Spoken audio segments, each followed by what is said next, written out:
Put down the tongs and turn around. Put your hands behind your back. Now!" The policeman's voice rang out, sharp and piercing, cutting through the cheerful Saturday afternoon like a shard of broken glass. The R&B classic by Earth, Wind and Fire playing from a portable speaker, suddenly became incongruous. The laughter of friends and family died away.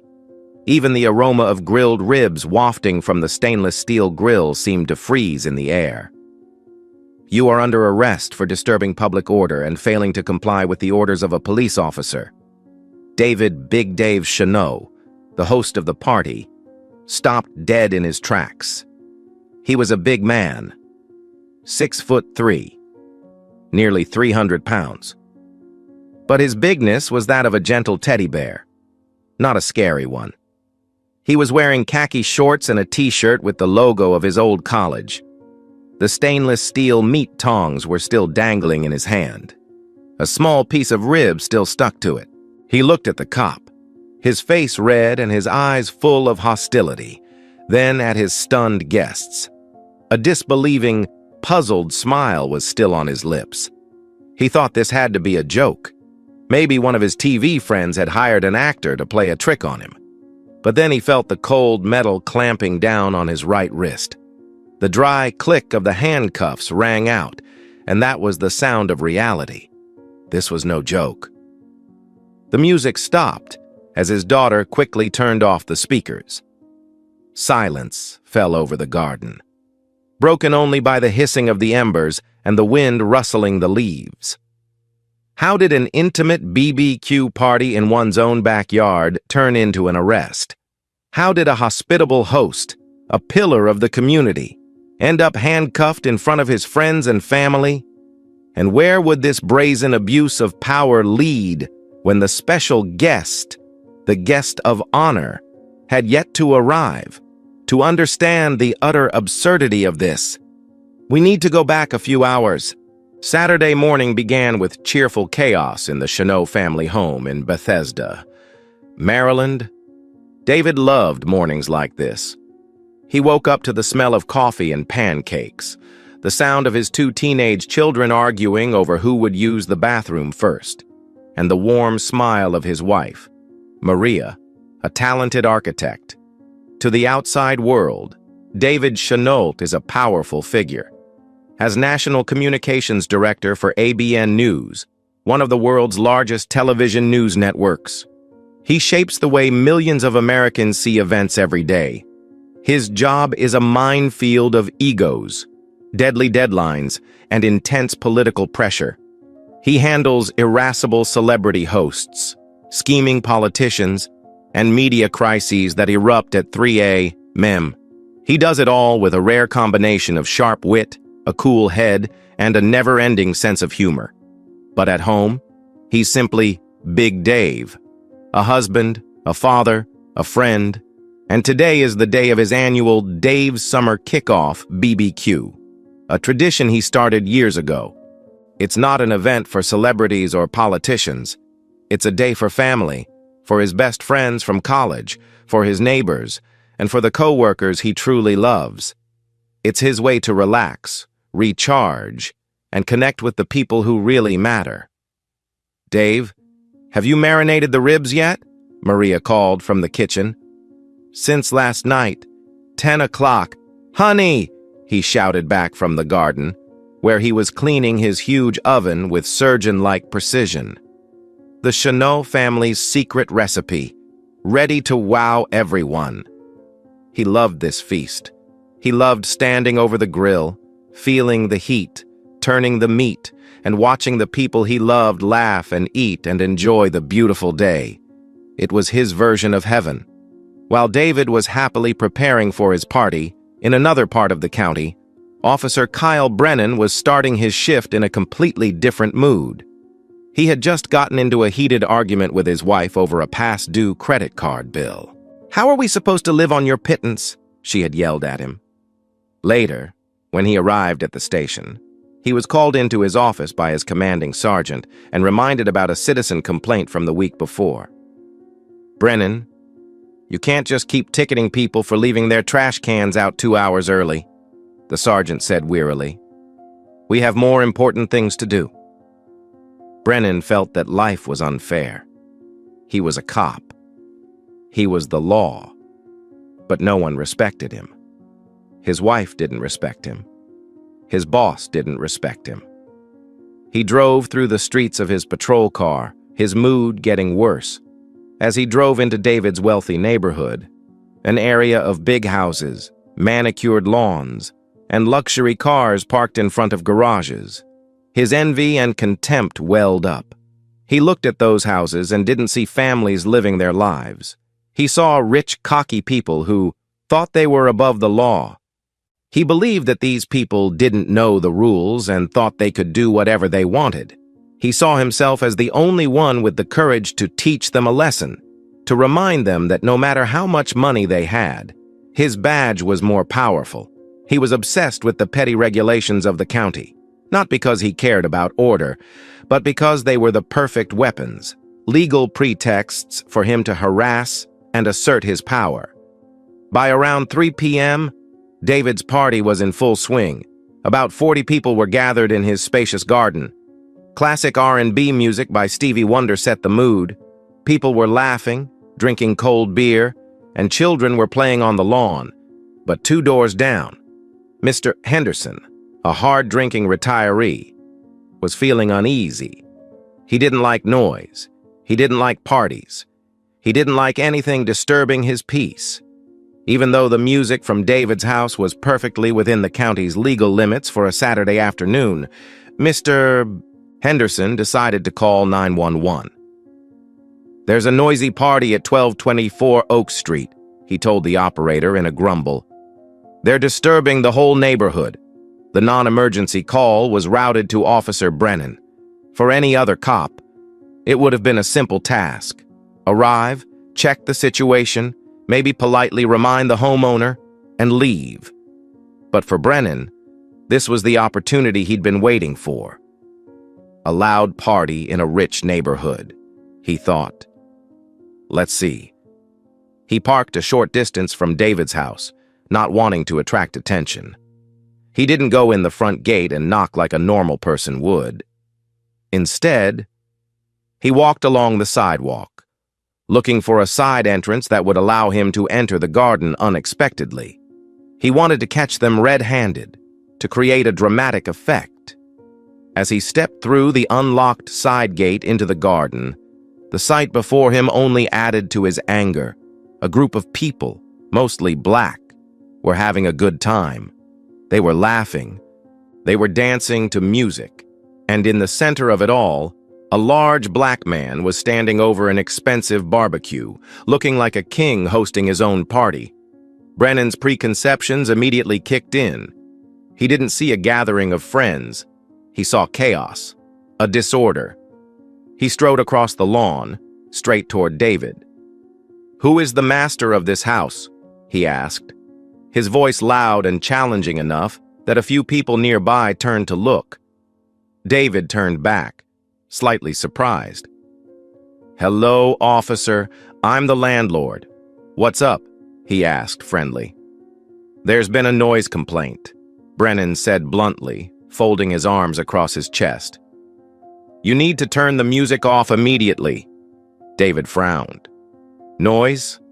Officer, I'm pretty sure our volume is within acceptable limits. It's 3 p.m. on a Saturday." "I don't care what time it is," Brennan snapped. "I said turn off the music." David, with years of experience dealing with fragile egos, kept his cool. He gestured for his son to turn the volume down a bit. "Okay, officer, we turned it down. There must have been some mistake. Would you like a glass of lemonade? It's pretty hot." David's friendliness and confidence, instead of diffusing the situation, only added fuel to the fire for Brennan. He thought David was looking down on him, trying to treat him like a servant. "I'm not here for lemonade," he said, his voice thick with contempt. "I'm here to enforce the law." He began scanning the yard, looking for other violations. His eyes stopped on the cars parked on the street. "Your guests' cars," he said, pointing down the street. "Many of them are parked more than 6 inches from the curb. That's a violation." David sighed discreetly. "Officer, that rule only applies to overnight parking. These are daytime party guests. They'll be leaving in a few hours." Brennan was at a loss, but he didn't stop. He pointed at David's grill. "That grill is too close to the fence. It violates county fire code. It has to be at least 10 feet away." David almost laughed. "Officer, I'm a board member of this community. I've read the rules myself. The 10-foot rule applies to gas appliances. This is a charcoal grill. It's in full compliance." Every time David calmly rebutted an accusation, Brennan's anger grew. He was being humiliated in front of all these people. This big black man, with all his confidence and knowledge, was making him look like a fool. He couldn't stand it. His authority was being challenged. "Enough!" Brennan shouted, losing patience. "I asked you to deal with the noise problem and you have not complied. You are being defiant. Who do you think you are? Do you think you are so special?" "I think I'm a private citizen hosting a party in my house," David replied, his patience finally running out. "And I think you're abusing your authority, officer." That was the last straw. Abuse of power? Brennan laughed maniacally. "Let me show you what abuse of power looks like." He stepped forward and pulled out the handcuffs. "You resisted a police officer. You deserve to be arrested." The cold handcuffs tightened around David's wrists. He looked down at them, then up at Officer Brennan's triumphant face. His disbelief turned to cold anger, but he had been trained never to show emotion in a crisis. He knew that any resistance now would only make things worse. His guests, many of them leading lawyers, veteran journalists, and even a few aides to lawmakers, stood stunned. They were accustomed to discussing legal and civil rights issues on television or in opulent conference rooms, but they had never expected to witness such a blatant violation right before their eyes. "Guys, call my lawyer," David said to one of his friends, his voice still even. "His number is in Maria's contacts." Brennan, feeling completely victorious and in control of the situation, began to raise his voice. "Everyone, disperse. The party is over. I order you to disperse immediately. Anyone who fails to comply will be considered an obstructionist and will be arrested along with him." No one moved. They were too shocked and angry. Just then, a black Ford Fusion sedan, a government-issued model with no special markings but a discreet and powerful look, pulled up in front of the house. A man stepped out of the back seat. He wore simple khakis, a navy polo shirt, and loafers. He looked like any other suburban dad, probably just back from the golf course, except for his eyes. They were razor-sharp, tired, but also powerful. The man walked straight through the side gate of the garden, holding an expensive bottle of wine, a bottle of Chateau Margaux. He was looking forward to relaxing, having a glass of fine wine with his best friend and eating his legendary ribs. But the scene that greeted him was not a party. It was a tense silence. His best friend, David, was being handcuffed by a smug-looking policeman. All their friends were standing around looking on in horror. The face of Jonathan Pierce, Attorney General of the United States, went through a series of expressions in a few seconds. First, surprise, then disbelief. What kind of joke is this? He thought, and finally, when he saw the shiny metal handcuffs, cold fury, a controlled but extremely dangerous fury. Brennan, his back to the gate, didn't recognize the newcomer. He only heard footsteps and turned, ready to yell at another visitor. "Hey you! You can't come in here! This is a crime scene being processed! Get out now!" he ordered. Jonathan Pierce didn't even look at Brennan. He walked straight to David. "Dave," he said, his voice low and worried. "What the hell is going on here?" David saw his friend, and a tired but relieved smile appeared on his face. "Johnny, welcome to the party. Sorry for the unconventional welcome." Then Jonathan turned to Officer Brennan. His voice changed completely. It was as cold as Arctic ice, carrying an unmistakable authority. An authority that would have made a Supreme Court justice take notice. "Officer," he said slowly, clearly, "I am Jonathan Pierce. I am Mr. Cheneau's guest. Would you please explain to me why my friend is handcuffed in his own garden?" Brennan heard the name Jonathan Pierce. He froze. That name. He had heard it somewhere. On that Fox News he watched. Attorney General of the United States. He looked more closely at the man in front of him. The man had salt and pepper hair, a square jaw, and piercing blue eyes. Oh God, that's him. Brennan felt the blood drain from his face. His stomach clenched. He had just given orders to the Attorney General of the United States. He had just called the head of the Department of Justice, "You." Here he was, smug, having just handcuffed the Attorney General's best friend. Sir," Brennan stuttered, unable to finish her sentence. I don't know." Jonathan Pierce didn't give Brennan a chance to recover. The anger he had been holding back now exploded. "Are you deaf, officer?" he roared, his voice making Brennan jump.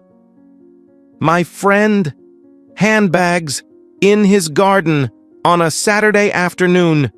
You give a good fucking reason right now, or I will ruin your career before dinner." The threat was not veiled. It was naked and blunt. Brennan was shaking, sweat pouring down his forehead. "Mr. Attorney General, there's a noise complaint. He hasn't been cooperative." "Not cooperate?" Pierce laughed bitterly, a terrifying sound. He took a step toward Brennan, and the officer instinctively backed away. "Do you know who the man you just handcuffed is? Do you know what he does for a living? This is David Cheneau, the National Communications Director of ABN News. He communicates for a living. He is one of the best, most skillful communicators in this country. He can make a stray cat eat his hand. And you dare stand here and tell me he won't cooperate?" Pierce turned to the stunned guests. "I'm asking everyone here, did anyone see Mr. Cheneau not cooperating with this officer?" A chorus of "no" rang out from 40 people, strong and filled with anger. "I've heard enough," Pierce said. He pulled out his secure cell phone. Brennan thought he would call the county sheriff, but Brennan was wrong. The Attorney General didn't need to go through local channels. He dialed a number. "Sarah, it's me, Jonathan," he said into the phone, his voice calm but cold again. "I'm at a barbecue in Bethesda, and I'm witnessing a flagrant violation of civil rights under Section 242 of the United States Code. I want a team from the Civil Rights Division here immediately. The officer's name is..." He glanced at Brennan's name tag, reading it loud and clear. "Kyle Brennan, Montgomery County Police Department, 4815, that's right. Now, and call the county sheriff. Tell him I'm here and I want this officer's immediate superior there within 10 minutes. He hung up. The entire call lasted less than 30 seconds. But to Brennan, it felt like a death sentence for his career. Less than 10 minutes later, another patrol car pulled up, this time carrying a sergeant, Brennan's superior. He ran into the garden, pale with fear after receiving a call from the sheriff himself. When he saw the Attorney General standing there, looking furious, he nearly collapsed. "Mr. Attorney General," the sergeant stammered. "Remove Mr. Cheneau from his handcuffs," Pierce ordered. "This instant, and strip him of his weapon and badge. He is suspended. Effective immediately, pending an investigation by the Department of Justice." The sergeant hurried to comply. He took the keys from Brennan, who stood like a statue, and unlocked David's handcuffs. Then he turned to Brennan and said bitterly, "Give me your badge and your gun, Kyle, now." Brennan shook his badge off his shirt and pulled his gun out of its holster, handing it to his superior. He stood there, no longer a police officer but just a man in uniform, stripped of all power, his career in ruins before the eyes of the people he had tried to humiliate. After Brennan and the sergeant slunk away, an awkward silence fell over the party. Everyone looked at David, then at Jonathan. David rubbed his red-marred wrists. Then he looked around, flashed his trademark grin, and said in a booming voice, "So, anyone want some more ribs? I think they're almost done." The whole garden laughed, a laugh of relief, of release. The tension evaporated like smoke. Someone turned the music back on, this time Bill Withers' "Lovely Day." The party continued, even more joyous and lively than before, an affirmation of joy in the face of hate, a small act of defiance. The Justice Department investigation, predictably, uncovered a history of complaints about Brennan's similar behavior throughout his career. He frequently targeted wealthy and minority neighborhoods, using petty regulations as an excuse to harass and assert power. With testimony from nearly a dozen guests at the party, including lawyers and journalists, and especially with the Attorney General's office watching, the Montgomery County Police Department had no choice but to fire Kyle Brennan outright. He was not criminally charged. Justice Department lawyers explained to David and Jonathan that to convict under Section 242, they had to prove deliberate intent to deprive citizens, an extremely high legal standard. They could prove that Brennan was prejudiced, an abuser of power, a bad officer, but proving criminal intent in his mind in court would be nearly impossible. David accepted that. For him, Brennan's loss of the badge, of the ability to harm others, was a form of justice. Late in the evening, when the last guests had departed, David and Jonathan were left sitting on the porch, looking out over the trimmed garden. String lights strung above them cast a warm glow. They were drinking cold beers. "Thank you, Johnny," David said softly, breaking the comfortable silence. "For coming. And for, Jonathan shook his head, looking into his beer. "Don't thank me. I'm just angry. Dave, I didn't do it because I'm Attorney General. I did it because I'm your friend and I couldn't stand to see you treated like this.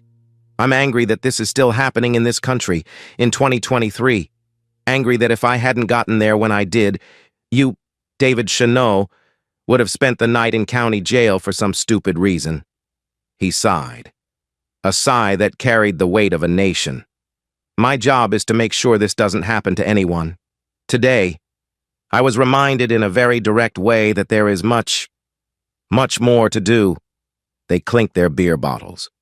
The soft clink of glass echoed in the silence of friendship, a friendship that had been tested and proven, and in the weight of a reality that still held so much injustice. Power, even the smallest, like that of a patrol officer, comes with great responsibility. When that power is abused by prejudice and complacency, it becomes a tool of oppression that can turn a pleasant afternoon into a nightmare. Justice sometimes comes not from a trial, but from the exposure of the truth. The truth about a person's actions, the truth about their character, and sometimes, all it takes to stop an injustice and begin the process of seeking justice is simply the presence of a good friend in the right place at the right time. What do you think about the way David Chanot handled the situation before his friend arrived? Was his calmness a form of strength? Is the termination but no criminal charges against Officer Brennan true justice? Why or why not? What role does the friendship between David and Jonathan play in this story, other than being the main conflict resolution factor?